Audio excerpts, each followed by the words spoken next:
बिस्मिल्लाहिर्रहमानिर्रहीम। एक लड़की की शादी को 7 साल का अरसा बीत गया, मगर वे औलाद की नियामत से महरूम थी। उसके ख़ानदान दोस्तों में जितनी भी इसके साथ की लड़कियां थीं, सब कोई 2, कोई 3 और कोई 4 बच्चों की माँ बन चुकी थी, ताकि उसके ससुराल में उसकी निंद देवर जिन की शादियाँ उसके बाद हुई, वो भी अब साहब औलाद हो चुके थे। जहाँ हर वक्त उसे लोगों की और ससुराल वालों की चुभती नज़रों और चिभते सवालों का सामना करना पड़ता, वहीं वो खुद भी हर पल अपनी सूनी गोद की वजह से दुखी और परेशान रहती। उसकी रिपोर्ट्स में भी डॉक्टरों ने तकरीबन नाउम्मीदी जाहिर की, जिस पर हर वक्त वो दुखी रहने लगी। मगर दिल में एक उम्मीद भी रहती थी कि अल्लाह से बड़ा कोई डॉक्टर नहीं, वो चाहे तो कुछ भी नामुमकिन नहीं। कभी बहुत ज़्यादा दिल उदास होता तो छुपकर अपने कमरे में जी भरकर रो लेती। कोई भी उसकी तकलीफ़ को नहीं समझ पा रहा था कि वो औलाद ना होने की वजह से खुद कितनी तकलीफ़ और अज़ीज़ से गुज़र रही है। ससुराल वाले तो बातें करते ही थे, मगर ससुराली रिश्तेदार हमसाइयों की बातें जलती पे तेल का काम करती, और उसकी सास वो बातें बाद में कर देती कि दिल चाहता वो मर जाए या कहीं दूर चली जाए उन लोगों से। फिर वो हर नमाज में रो रो कर बस अल्लाह से एक ही फरियाद, वो उसे औलाद की नेमत से नवाज दे। वक्त गुजरने के साथ जब उसकी देवरानी के यहाँ चौथे बच्चे ने जन्म लिया तो सास के थानों में और शिद्दत आ गई कि ये तो बांझ है, मेरा बेटा बे औलाद रहेगा। फिर वो वक्त आया कि घर में उसके शौहर की दूसरी शादी की बात होने लगी।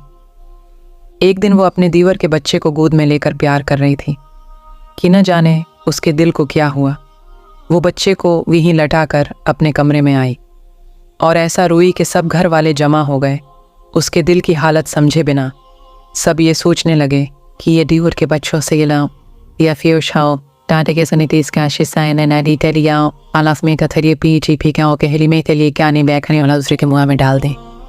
वो तो बच्चे को प्यार करते वक्त अपनी सुनी गोद से इस कदर दिल गिरफ्तार हुई थी कि खुद पे काबू न रख सकी कि आज उसके आंसू भी सब बंद तोड़ के बहने लगे। वाहिद एक उसके शौहर थे जिन्होंने उसको कभी ताना नहीं दिया था। एक दिन किसी ने कहा कि अपने शौहर के टेस्ट भी करवाओ। पहले तो इस बात पे बहुत हंगामा हुआ, लेकिन फिर उसके शौहर ने ही कहा कि टेस्ट करवाने में क्या हर्ज है। अल्लाह की करनी कि जब रिपोर्ट आई तो वो ठीक थी।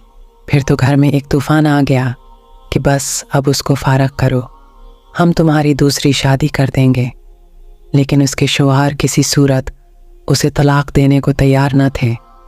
जब उसकी सास ने बात की तो उसने साफ इनकार कर दिया कि चाहे आप जो मर्जी कर लें, बेशक घर से निकाल दें, लेकिन किसी पैर के पास नहीं जाऊंगी।